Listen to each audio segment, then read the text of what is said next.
Praise the lord. మీకు ఉదయకాలపు శుభములు. ఈ దినము కొరకు సిద్ధపరచబడిన దేవుని యొక్క వాక్యము దినవృత్తాంతాల మొదటి గ్రంథము 22వ అధ్యాయము 13వ వచనము.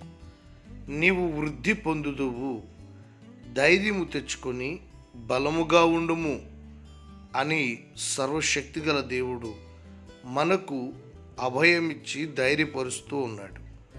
ప్రియమైన దేవుని బిడ్డలారా, అనేక మంది జీవితాలలో ఎదుగుదల, అభివృద్ధి అనేది లేక జీవితములు నిరాశతోనూ నిస్పృహతోనూ నేను ఎందుకు బ్రతికి ఉండాలి, నా బ్రతుకు వలన ఏం ప్రయోజనము, నాలో వృద్ధి లేదు, అభివృద్ధి లేదని బలహీనపడిపోతూ అధైర్యపడిపోతూ ఉంటారు. గమనించిన దేవుడు నీ జీవితం పట్ల ఉన్నతమైన సంకల్పము, ఏర్పాటు కలిగి ఉన్న దేవుడు నీతో మాట్లాడుతూ నీతో వాగ్దానం చేస్తున్న ఈ మాటని మీరు గమనించండి. నీవు వృద్ధి పొందుదువు, నిశ్చయముగా నిన్ను వృద్ధి పొందించే దేవుడు ఉన్నాడు.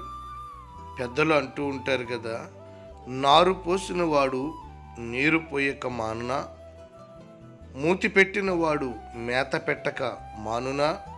ప్రియులారా, గమనించండి, నిశ్చయముగా నీ పట్ల దేవుడు గొప్ప ఉద్దేశాన్ని కలిగి ఉన్నాడు.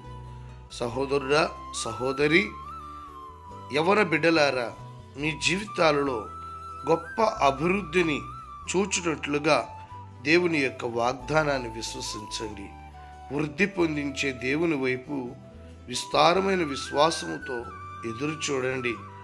నేడున్న పరిస్థితులు నీకు ఎల్లప్పుడూ ఉండవు, కానీ నిశ్చయముగా దేవుడు నీ జీవితంలో గొప్ప కార్యాన్ని చేసి నీ భవిష్యత్తును, నీ జీవిత పరిస్థితులను మార్చుటకు ఆయన ఆశపడుతూ ఉన్నాడు. నా ప్రియమైన సహోదరుడా, నిశ్చయముగా దేవుడు నిన్ను వృద్ధి పొందిస్తాడు, నీకు జ్ఞానమును అనుగ్రహిస్తాడు. నీ వ్యాపారములో ఒక అభివృద్ధి, నీ చేతి పనుల్లో ఒక అభివృద్ధి, నీ చదువులలో ఒక అభివృద్ధి, నీ పిల్లల జీవితాలలో జ్ఞానములో వారు అభివృద్ధి పొందుతారు. అన్ని విషయాలలో మిమ్మల్ని వృద్ధి పొందించి మీ జీవితాలను ఫలభరితంగా మార్చే దేవుడు ఆయన. నేడు నీ స్థితి కొద్దిగా ఉండినను తుదకు నీవు మహాభివృద్ధి చెంది అనేకులు కన్నులకు ఒక వింతగా, అనేకులకు ఒక ఆశ్చర్యముగా నీ జీవితాన్ని కనపరుచున్నట్లుగా చేసే దేవుడు యేసయ్య. నా ప్రియమైన దేవుని బిడ్డలారా, దేవుని వైపు చూడండి. నిరాశ పడకండి, అధైర్యపడకండి, బలహీనులు కాకండి. అపవాది సాతాను నిన్ను కృంగదీస్తాడు, నిన్ను బలహీనపరుస్తాడు. కానీ నీ తండ్రి అయిన దేవుడు నిన్ను బలపరుస్తున్నాడు, ధైర్యపరుస్తున్నాడు. ఎందుకో తెలుసా? వృద్ధి పొందించువాడు ఆయనే కనుక. వృద్ధి పొందించు దేవుని యొక్క హస్తములు నీకు తోడయుండి నిన్ను అభివృద్ధి పొందించాలని ఆశపడుతున్నాడు కనుక విశ్వాసము గలవారై ఉండండి, ధైర్యము గలవారై ఉండండి.